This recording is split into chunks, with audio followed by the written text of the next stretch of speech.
Tough as Nails, episode 4 of season 4 is back, and so are we to talk about the latest round of the matchup between the Dirty Hands and the Savage Crew. And this week, they certainly did get their hands dirty as they took over the Inglewood Tire Shop on the latest episode of Tough as Nails. Back with us.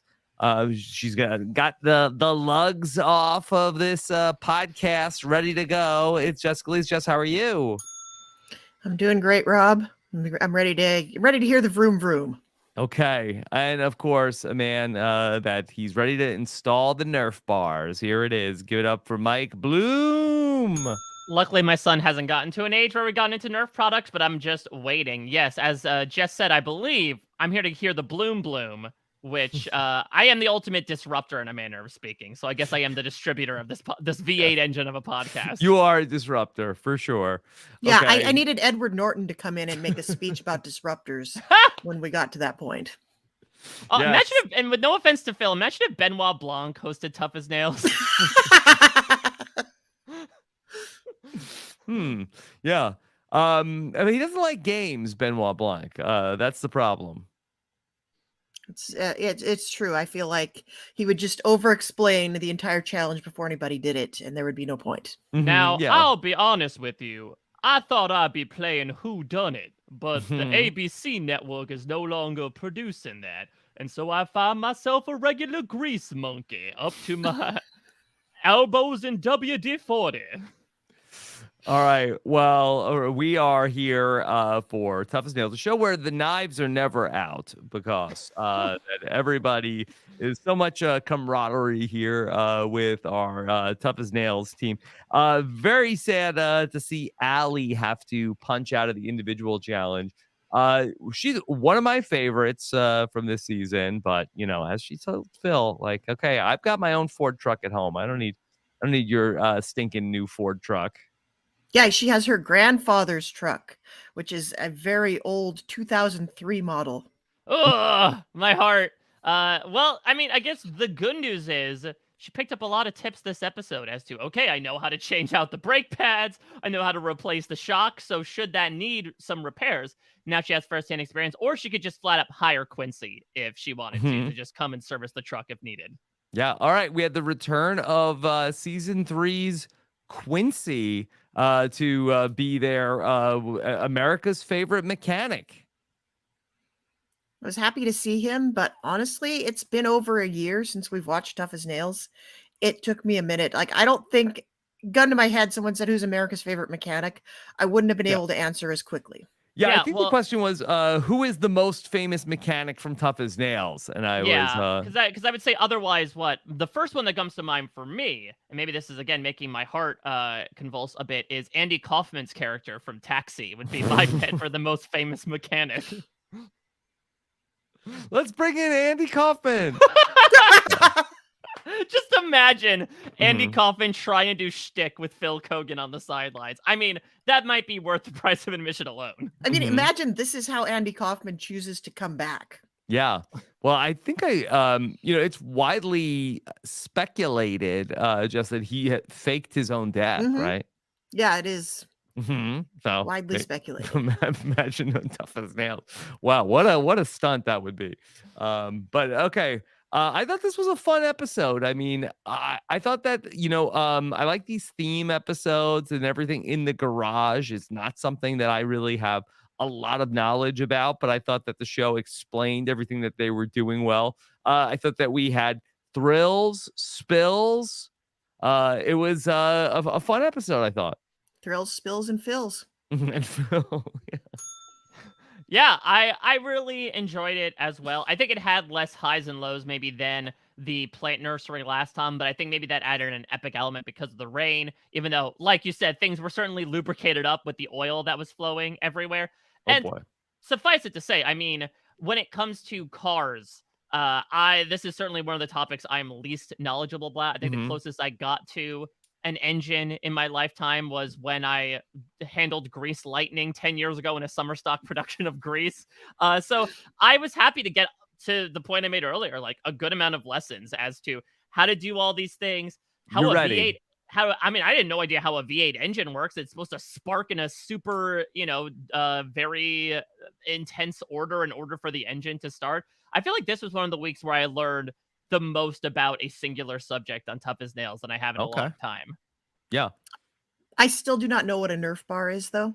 Yeah, I think it's just something to stand on to get it in and out of the truck easier. For the big cars, right? There's that little bar that's right underneath that people sometimes use to step up. That's pretty much what it is. I think it helps helps nerf it, for lack of a better term, from also stuff that might be flying up from off-roading with your truck. But otherwise, that's all it is, I think. All right, so Inglewood Tire Shop was the home of this episode's Tough as Nails. We had, I thought, an all-time Tough as Nails moment when Phil asked the teams, what are we doing here today? Anybody have a guess? Any idea what you might be doing today? DJ on one of the vehicles, maybe? You are going to be... What did you say? A brake job. Oh, Lord. You got me, Sergio. You got me. Okay. Really setting the tone for the episode, I feel. Sergio's the character of the season, I think, so far. I think he is now is able to be the one to say, no, it's okay, we can play with Phil. I think we're 4 seasons in, and I also have the age to be able to box with this guy a bit. Well, is Sergio messing with Phil here? Is like Phil giving off substitute teacher energy that Sergio is pulling that out? Or all right, let me take attendance. Sergio here. Or is BJ thrown around as in these garages? BJ is brake job. All right. Well, Sergio 100% knew what he was doing here. Let me be the one. I'll take the bullet. I'll Google BJ a car and see what comes up. Don't do it, Mike. Globe's search history is just it's a bigger mess than they had on the floor of the tire shop. My Sergio history. Yeah. Okay. Nothing so far for BJ a car, but I'll check back later on in the program. Yeah. There's a subreddit for that, but yeah. Hey, this is why the show has to be on at 10 o'clock. Have all this we've cracked it. Yeah, sophomoric humor on the show. They're gonna put it on too late. Okay. Inglewood Tire, where Frank Sinatra used to go when he was in need of a BJ. He would head on down to Inglewood Tire. I think maybe he'd drop off the car and maybe go somewhere else for those somewhere else to get the BJ, to get something changed out, perhaps a different type of shock put in place. Certainly got his V8 humming. Yep. Inglewood, not necessarily known for the celebrities that you would see. I mean, not to dox you too much, Rob. Did you not live near or around Inglewood back when you were living in LA? Mike, I don't know where you're getting that from. Maybe you're confusing me with Snoop or Dr. Dre, but no, I often do. Yes, I did not live near Inglewood. Whoopty what? Yeah. So that was that is not the neighborhood that I lived in California. But I've heard that it's one of those rapidly gentrifying areas. Oh, okay. See, I have not. I don't think I've ever spent time in Inglewood. Anyway, so Inglewood Tire, of course, home of the Inglewood Tire Shop, where we are going to have our episode. We bring in Quincy, and basically we're going to have to service 4 cars here. And there were a variety of tasks, from doing a oil change to rewiring the horn on these cars, installing the Nerf bar, and there was an inspector there. Jess, I thought that the inspector was underused. We could have seen more from him. There was a point where they showed him yelling at them, and then it was like the whole rest of the time he just signed a piece of paper. Yeah. Jess, this was a task that was a bit of a 5-hole for Laren. Yeah, now your substitute teacher's coming out. I mean, allegedly. Yeah. I mean, he was able to showcase in the individual competition, but as team captain. Yeah, as team captain, this didn't go well for him. Yeah, which is interesting, right? Because we got the rare case of someone being team leader in back-to-back challenges. I feel like we rarely do that, but they're like, no, I mean, this is literally about fixing a car. Laren, this is what you do on a daily basis. I mean, I guess, again, from an educational perspective, he showed us the importance of why a drain pan needs to be right below your oil tank when you're changing out the oil. Otherwise, you're going to cause an incredible mess underneath your car. Mm-hmm. And there was something about how he was removing the plug as well, because it shouldn't do the elevator doors from The Shining at you when you pull the plug out. So George is going to be the captain for Dirty Hands. And again, you would think that the Laren team would have the advantage, but Dirty Hands, they were really firing on all cylinders, much like that V8 engine. Could it All have 8 been cylinders. the Quincy? Could it have been the Quincy of it all? I was surprised that Quincy wasn't one of the inspectors, but were they afraid that he'd put his finger on the scale and be like, "Oh no, Savage Crew, I see a speck of oil on the ground. You better do it again." Yeah, Dirty Hands, you're fine. Go ahead, drive out of there. Your bumper's hanging off the end of your car, but go ahead. I think that Quincy could have. I think he's too much of a professional, Mike. I don't think he would have been biased. Yeah, well, let's actually give a brief reminder because we didn't cover season 3 in toto. So Quincy is a diesel mechanic. As Laren's going to point out later on, his big story was that he was this high school football player that was going to go to college on a scholarship and play, and then he ends up getting injured, and as a result has to basically stay in his small hometown and becomes a mechanic there. I think he went into a record number of overtimes. I think he went into like 4 overtimes. I think he went 4 out of 5 times in a row and seemed to survive every time and ultimately wound up in second place. So not just like, here's a random third boot from the season, someone who like was in it until the very end on Tough as Nails season 3. Mm-hmm. So we got to see a lot of oil spills here in the garage. Does this happen a lot? Happens a lot if you don't know what you're doing. Mm-hmm. I know, looking like the Exxon Valdez there that they were trying to drain. Just trying to make as many timely references as possible for the age demographic of Tough as Nails. Yeah, I mean, they were getting there with like paper towels, like trying to like clean up the different spills. We saw where Quincy says that the key to this task was the ability to multitask. Did we feel like that Dirty Hands did a good job with that? Well, that was interesting that each team had 4 cars and 3 things to do on each car. So it was like a total of 12 things. That's two things each person has to do. Mm-hmm. And I think what's also interesting is, I guess, the winning strategy that George did, right? Because what Savage Crew did was, let's bring in like the biggest cars with the most stuff to do, get that out of the way. George, I think, more so looked at quality than quantity and said, what are the most time-intensive tasks to do?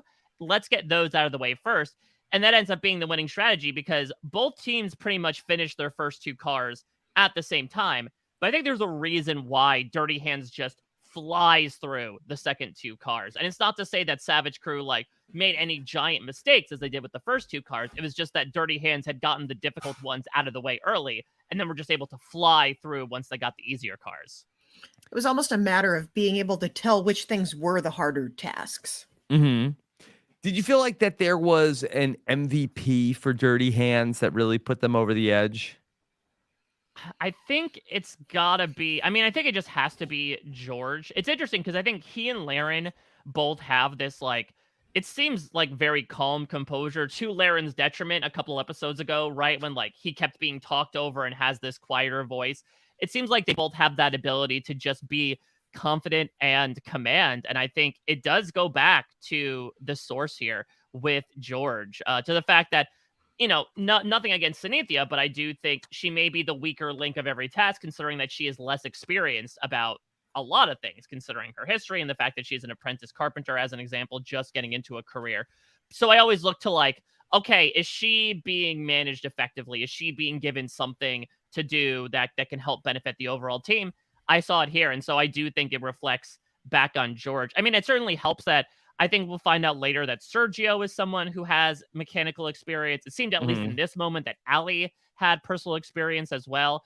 I think also what didn't help Savage Crew was that Laren went with the if it ain't broke, don't fix it method of we'll just split off into the same teams as last time. He went more so with team chemistry over like, okay, let me actually split off who has mechanical knowledge and make sure that there's one person like that on each team. Mm-hmm.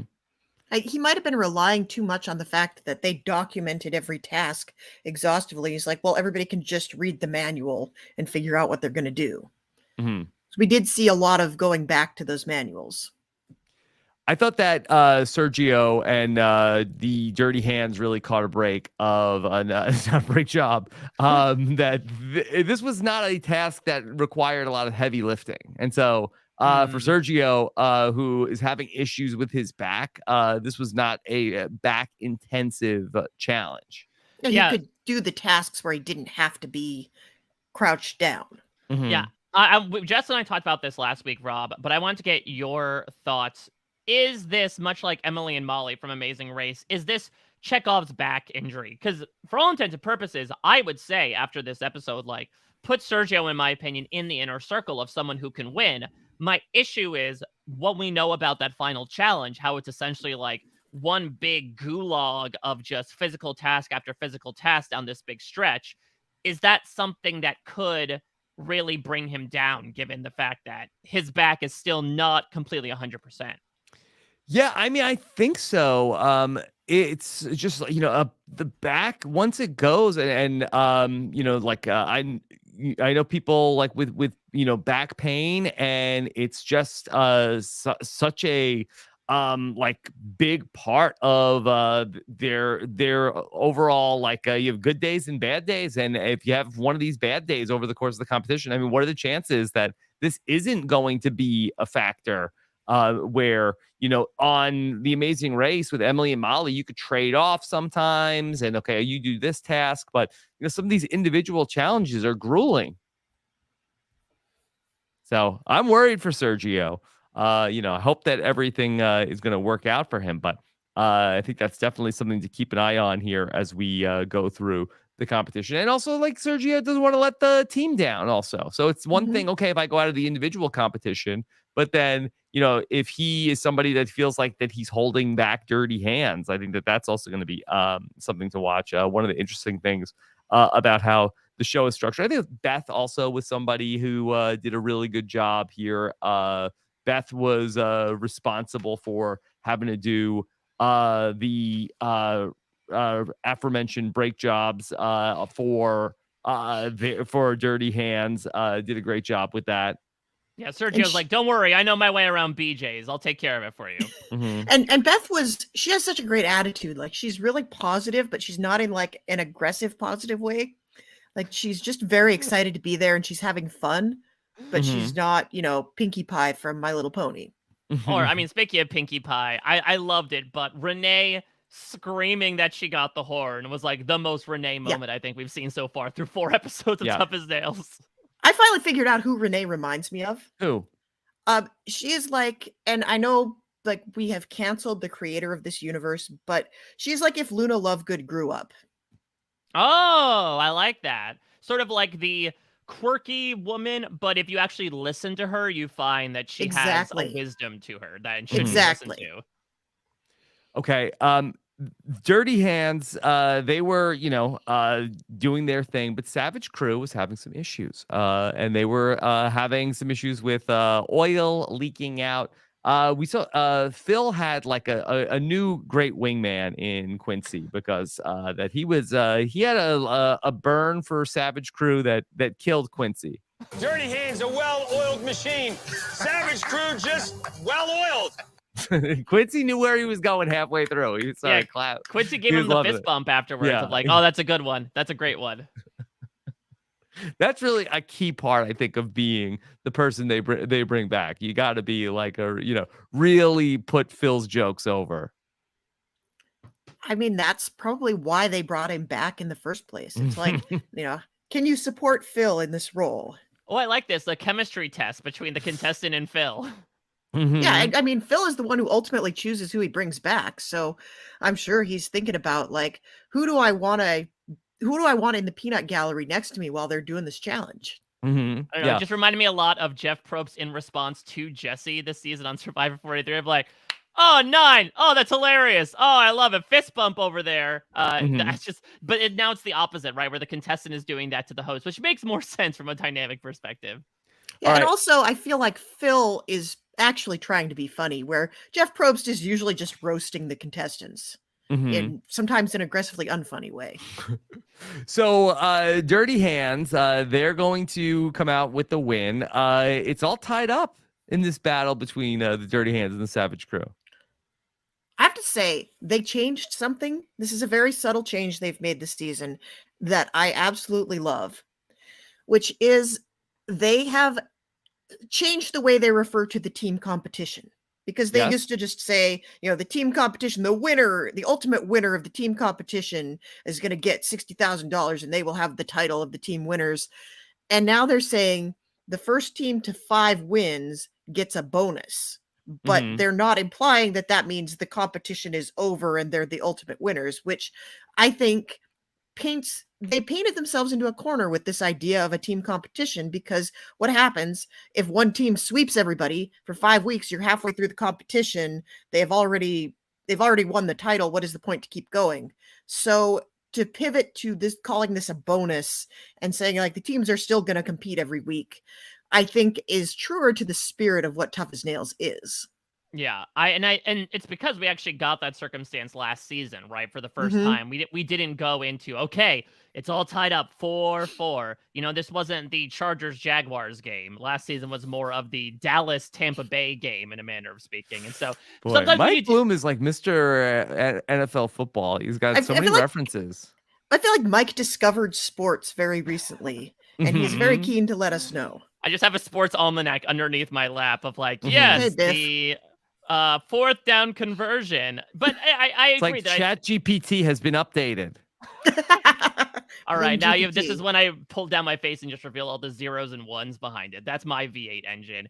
I agree, though. I think it does, while it's climactic, certainly, when it is 4-4 going into the final round, that's not always going to happen. In fact, I would say it probably will not often happen. And so I think it's a good way to reframe it. I agree, Jess, of like, no, but still tune into the team competition after this. People are still going to make money. It's not over just because one team reaches 5 wins.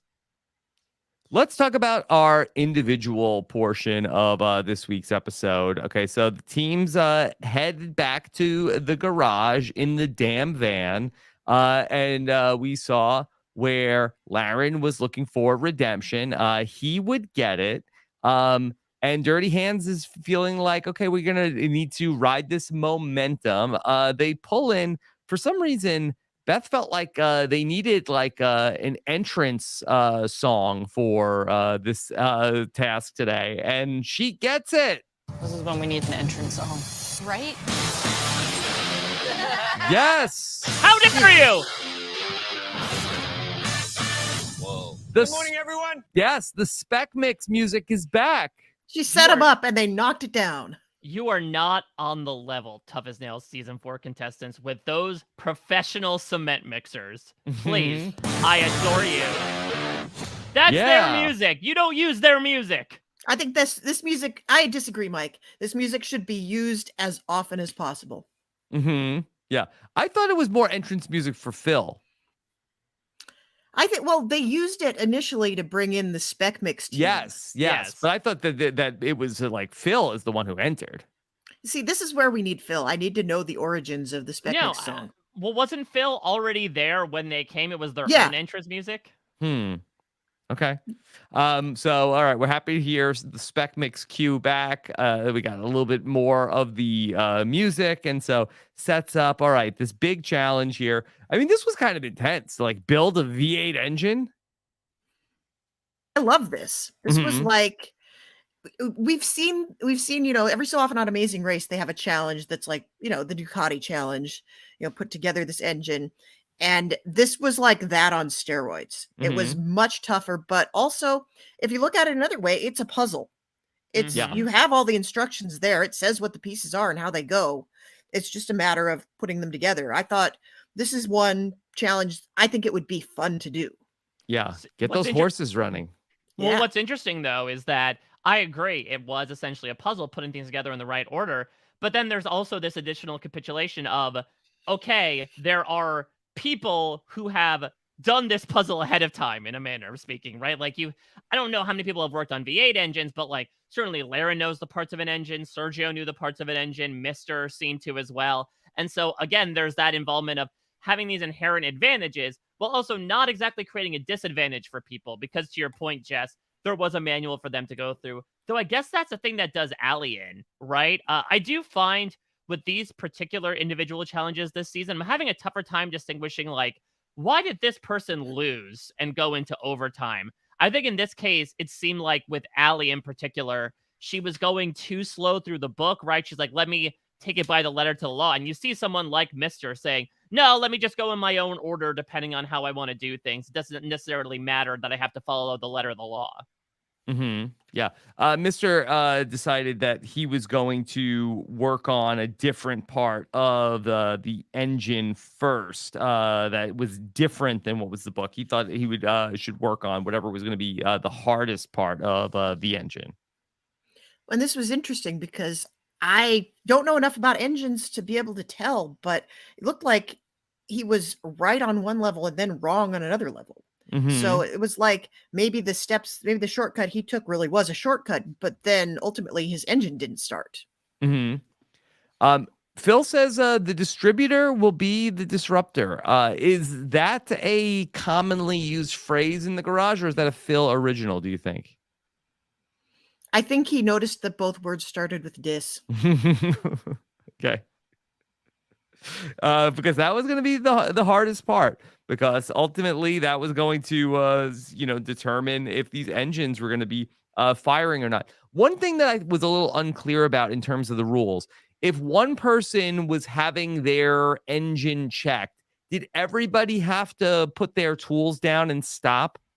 No, I don't think this is like the Survivor puzzle where, everyone put your hands up while Jeff is checking someone's puzzle. It was more so if you got your engine across the line, then you formally are putting your hands up ready for a check. Otherwise, you can keep working on the engine. But what about the other people? Because when we got down to where it was down to Ali and Alima and Jake, like it seemed like that when they were testing other people's things, and maybe it was because like Jake's was at a point where his was ready to be tested. He was just like standing around, like talking about how like, oh, I hope it doesn't work. Like he wasn't like working on anything. Well, he didn't have anything to work on, though. Yeah, it was that Ali pushed it across literally like a second before Jake did, and so he just had to stand and wait and pray, in this case, literally, that Ali's engine would backfire. So I think you saw someone like Alima who was still working on hers to the point where after Ali's was, failed the check, she was able to get hers across the line. So I think as long as you're not formally pushing it ready for inspection, you could keep working on it as much as you wanted to. Now, I thought that moment with Jake, like rooting against Ali, that I thought that I was surprised to see that on Tough as Nails. Not to say that isn't exactly how I would be, but Jess, I feel like that you almost rarely see a display of like, that so often on Tough as Nails, somebody loses and it's like, oh my God, I'm just happy I lost to you. You were the best. Like you almost never see somebody like, oh, I'm hoping for this person's thing to not work. Yeah, it was a little jarring in that respect. I mean, I don't think there's anything wrong with it. I think we can all relate to how he was feeling in the moment, but it was interesting to me that that people weren't, we've never heard anybody actively say, I wish the other team would lose. Like even when things got a little unsporting, like back in season 2, we didn't get a lot of that. And I think it's just that Jake is the person that says what's on his mind. Yeah. I think he doesn't really have a filter in that regard. And like many of the cars. Yeah, hasn't been changed out yet. Yeah, exactly. So yeah. I think it was just like, he's the kind of guy, like if he's thinking it, it's going to come out of his mouth. And I don't think he meant anything malicious by it, but. And speaking of not having a filter, he said after the challenge was over, after he got through, he said, I might need to go check my shorts. Oh, wow. No filter. Might be a indeed. leak. Yeah, it might be a leak there as well. Get the drip pan. I mean, I think that just points to, again, to If it's in his head, it's coming out his mouth Okay. or coming out of somewhere else. Yeah. All right. So everybody was getting all through. Laren, after Mister's engine didn't fire, Laren was able to get his sweet redemption. Mr. Engine sounds like a mascot for Meineke or something like that. I'm like, Mhm. oh, here's a googly-eyed engine here to tell you about how a V8 works. So Laren, he's able to win the prize this week. Everybody else in like rapid succession all gets through. It comes out to Jake, Ali, and Alima, and Jake ultimately forces Ali and Alima into overtime. And this was one of the most back and forth overtimes that we've seen. Very close. Yeah, I mean, in an episode that did not have a lot of neck and neck competition, this was definitely the most suspenseful of the 3 challenges. Yeah. And it just seemed like Alima, Phil documented this, sweat pouring off of Alima. Listen, it's back-breaking work. No offense, Sergio, to use that rasper tool. We found out that we got some backstory about Ali and Ali's relationship with her grandfather. We come to every one of Ali's basketball games. But Alima, that we found out that Alima did not apply to be on the show, that her family basically drafted her for Tough as Nails. Well, this is interesting. I mean, at what point did she have to get on board? Like, did it take a phone call from Phil? Oh, that's interesting. Do you think she got tricked? Do you think it's like, hey, Mom, can I videotape how many burpees you can do in 90 seconds just for no particular reason? Yeah. Mom, we're putting you on this show, Tough as Nails. What? Yeah. Speaking of Tough as Nails, it was nails into a tire, something that I can relate a lot to, as my wife constantly is driving over nails. And so this was good information. Maybe I should try to do this one day. Maybe if you lived near Inglewood, Rob, you could have stopped into Inglewood Tire. You could have been serviced. Yeah. Oh my God. So yeah, this was a tough task. I had no idea this is how you fix a nail hole in a tire. Yeah, and again, this is one of those things you don't really think about as being a task that somebody out in the world has to do. Yeah. And yet, it is definitely something now we know how it's done. Like, this was at some points, this was kind of meditative. It's like watching how it's made. It's the ultimate laundry folding show. Zen in the art of changing a tire. What's interesting is, so I don't know how tuned y'all are into Tough as Nails social media, but the Tough as Nails Instagram page has throughout the season done little how-to videos with the cast, and last week's was with Laren, perhaps setting up this week, and it was how to change a tire. And what I found so interesting is, because again, the young spirit that I am, not exactly that experienced with it, so I took in a lot from there, but one of the things he said was, okay, make sure you almost pre-loosen the lugs before you jack it up, in a manner of speaking. Because that way, then you could easily take the tire up. And when Ali started by doing that, I thought, okay, Ali has got this in the bag. She knows what she's doing. So I'll admit, I was a little surprised that Alima ended up taking it. Again, I'm still not entirely sure what Ali did wrong and Alima did right. I guess it's just that she was quicker on the rasping tool and actually plugging the tire, because otherwise I think Ali had the car part of stuff down more than Alima did. I just want to say I think it's good that they didn't have Laren doing an instructional video on how to change oil. All right, now you're just gonna, oh no, oh God, oh no, we're not gonna do that take, right? Okay, it's live. All right, well. I happen to know a little bit about the nails in the tire. As I've mentioned, my wife has run over several nails in the last year. It turns out that there Keith and Wes? Yes. It's not fun. It was not fun. They were, riding along in a tuk-tuk, and what are you going to do? It turns out, I believe, from what I've been told at the tire store, there is an area in the tire that is salvageable If the nail is too close to the edge, that's bad. They can't fix that. You need new tires at that point.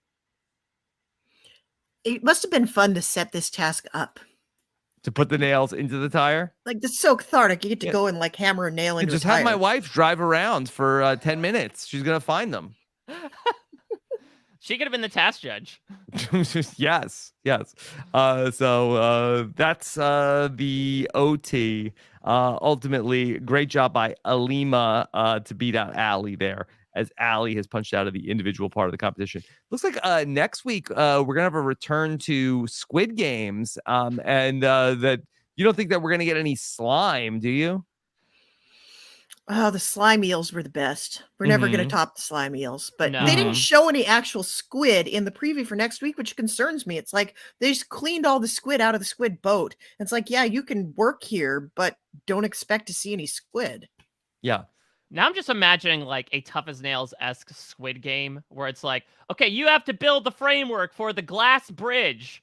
You have to build the little town where you have to handcraft the rocks that people will draw. You have to make the sugar candies. Yeah. The process of making sugar candies is a deadly one. It must be licked to a certain degree. Yeah, they would be good at cutting out those things, I think. So, all right, we'll find out what goes on next week as we get involved with the squid and ice on next week's Toughest Nails. Jess, you found a clip this week of, we're always like, look, our friend Phil is all over the media promoting Tough as Nails, always. And Phil stopped by the talk this week. Yeah, Phil made a visit to the talk and shared it out on his social media, which is where I found it.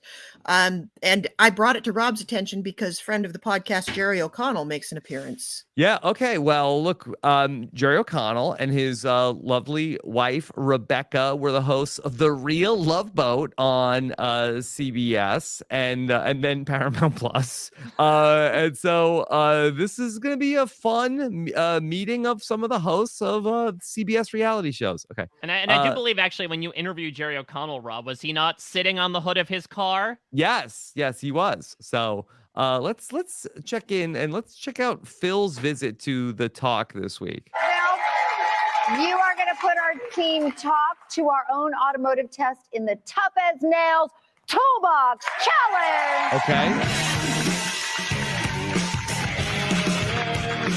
All right. Here's how we are going to play this game. When the work whistle blows, Phil, you're going to read the name of an automotive tool off of your checklist on your card, and our mechanics then are going to run over to that big toolbox, and you're going to have to find the tool he's talking about. If we can add 4 correct items. This is not dissimilar from the season 1 challenge. Does anybody know what this alternator is? Go find me the alternator. It's true. I think, well, I think there's a lot of mileage, especially like when he starts naming the tools. I got to be honest, they did better than I would have. Yeah. Boy, this was a big set piece for the talk. Yeah, there's really? For people that are just listening to the podcast, like obviously there is the entire tool chest that they'll be looking through, but there's 2 racks of tires that look more like set dressing than anything. There's an entire red scheme of lighting and background to match the entire thing. The talk went all out here. Items to Phil's toolbox. Doesn't sound like a lot, but these are some hard tools. I failed auto shop. No. Okay. And you got to find 4 before the time runs out. Tools. And if that happens, everybody in our studio audience, you're going home with a prize. All right. Okay. Here we go. The toolkit? You get the toolbox. Oh, I get. Okay. You're going to need a bigger toolbox. Yes. All right, let's put 90 seconds on the clock. Oh, okay. You guys Here we got to go fast on the work whistle. When the work whistle goes. All right, Okay. Cheryl, I need you to find a socket wrench. Go. Socket wrench. Socket wrench. Okay. Open the door, Cheryl. Oh, now I Let's understand go, the tires. Cheryl. Time is ticking away. I don't see it. Cheryl, not let's moving go. very quickly. Yes. Run, Cheryl. Okay. Up far, I need you to find a tailpipe cutter. Tailpipe cutter. Tailpipe cutter. Good job, Cheryl. Good job. This guy's taking it extremely seriously. Well, Yeah. as far as an American Ninja Warrior alum, so he knows that high octane energy. That could do it. Yes, that is a tailpipe cutter. All right, Amanda needs a needle gun scaler. Needle gun scaler. Needle gun scaler. Yeah, Amanda includes with a Broadway actress. She probably That has the clock closest is stars ticking of the away. game. Let's go. Just grab anything.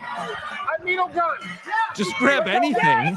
No, what kind of advice is this? Oh boy, Jerry, a nut splitter. Come on, Jerry, go. Is that Why a tool? Jerry O'Connell doing a bit like Xavier in Big Brother 23?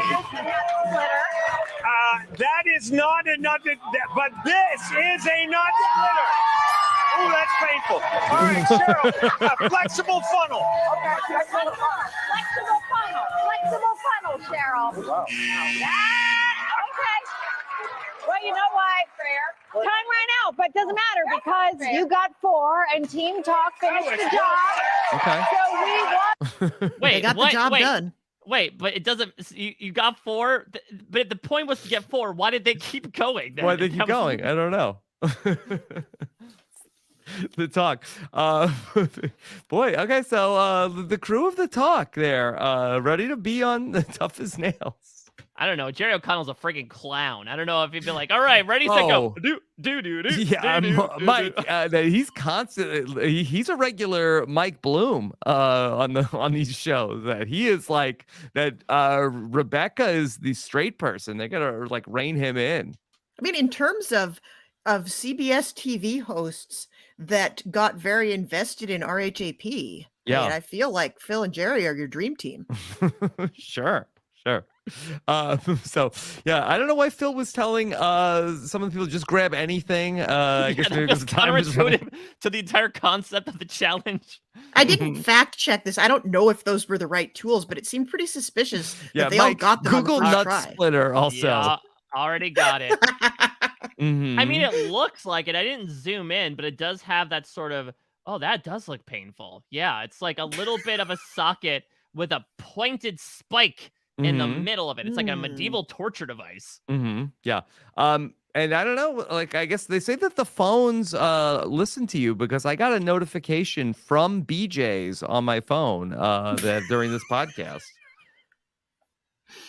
New sale that constantly I get alerts from BJ's all the time. Is BJ's one of the superstores that also does like the auto body shop attached to it as well? I don't know. I think they probably do, but I've never. Every time my wife runs over the tire, we haven't taken it to BJ's yet. But that's what's going on. It's World I mean, Cup Clearly, sale. they're trying for your business. You could walk in there and say like, "All right, BJ, my car," and they would be a little bit of who's on first of them being like, "But we are BJ's." I don't need a brake job. Yeah. Okay. All right. Anything else from the week 4 of Tough as Nails? I want to give a shout out to the coveralls with everybody's name on them. Ooh, I don't understand why we're not wearing these at every team challenge. I feel like this is a nice visual cue, helps me remember who people are. I think it fits very nicely in the Tough as Nails theme, get some Carhartt product placement in there. I bring back the coveralls. That's all I'm saying. That is also very Squid Game, right? With everyone wearing the same uniform with their name/number on it. Exactly. One thing I will point out is as my own savage crew is barking behind me. Yeah. So on the Tough as Nails Instagram, Phil put out the trainer for Tough as Nails. Did you know they had an on-set trainer? No. Yeah, so apparently there's a trainer on set to keep them in shape, which is wild. Are they not doing enough exercise? That's what I was about to ask. Like, I don't think we've ever experienced a show where someone is actively keeping them in shape over the course of the show. Well, is it somebody who's like leading them in calisthenics every morning, or is it somebody who's like on set to help Sergio stretch out his back at the end of a challenge? Like a chiropractor. I don't know. I mean, Phil was showing us footage of like them on the beach with some guy. I don't know if they were like just doing a shore run or anything, but like I was surprised. I mean, if and when we get Phil back on the podcast, I'd love to ask about that because to your point, Rob, they're doing a lot of physically arduous tasks. I think the last thing they would want to do is keep working out in between filming days. Yeah. Okay. So we'll find out more about that at some point. But everybody looks pretty fit on Tough as Nails. I mean, you have to be fit to be tough. Okay. All right. That's Tough as Nails, episode number 4 in the books. Okay. Jess, what's coming up for you? Not a lot coming up for me in the podcasting realm. I feel like I need to devote all of my energy to Tough as Nails in order to make sure we're delivering the best product possible. Yes. Okay. But Mission accomplished. yep, I get to MC an event at my day job this week, and Yes.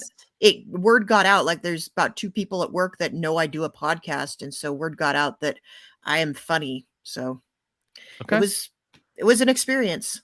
Yes. And then do you do any bits or anything for when you were the host? Yes, I did 2 solid minutes of nautical puns in keeping with the cruise line, and it went off. It went off fantastic. Like, definitely, I was playing to the right crowd. You needed like a Quincy there also to like fist bump you after each one. I mean, everybody needs a hype man like Quincy. Yeah. Okay. Well, great job once again, Jess. Mike, what about for you? So the big thing I'll promote this week is, of course, this past Sunday, The Last of Us premiered on HBO. It had a little bit of a dirty hands type of scene early on with one of the characters looking for some jobs to do, almost akin to our Tough as Nails contestants. Grace Leader and I did a recap of that went out as soon as the episode ended. Rob, I know you got to talk about it with Josh as well. Yes. Are you sticking with The Last of Us? Did you enjoy it? I'll keep watching it. I think my very quick review was that I think it's a very well done show, and I think it's going to be a big hit. I just don't know if it's a show for me. Yeah, I think that's understandable, given, again, the tone is very particular. It's a post-apocalyptic drama that goes to very dark places. But if that's something you are into, I thought the premiere specifically was incredibly well done. Covering that with Grace, going to keep doing Sunday night recaps of that. From a reality TV perspective, the Circle finale just aired. I did interviews with 3 out of the 5 finalists, including the winner. So if you want to find out about that, be sure to check out that stuff. And coincidentally, I'm going to be appearing on a couple of these ancillary RHAP podcasts. You can check out Pod Friends this weekend as an example. Oh. I'm covering the Pez Outlaw on Crime Scene this coming week. I have no idea what I am in store for. So I am excited to jump into those untested waters and hopefully get caught in a giant 16,000-pound net, much like the squid will next week. All right. Great job again today, Mike. We wrapped up our coverage of The Circle season 5. That is up on robhasawebsite.com. We talked about the finale on Wednesday. And then I also talked about Special Forces, if you like tough TV shows, Special Forces, World's Toughest Test, as we saw. A few more celebrities have their time getting reamed out by the staff on the latest Special Forces. Thank you so much for joining us for Tough as Nails. Take care, everybody. Have a good one. Bye.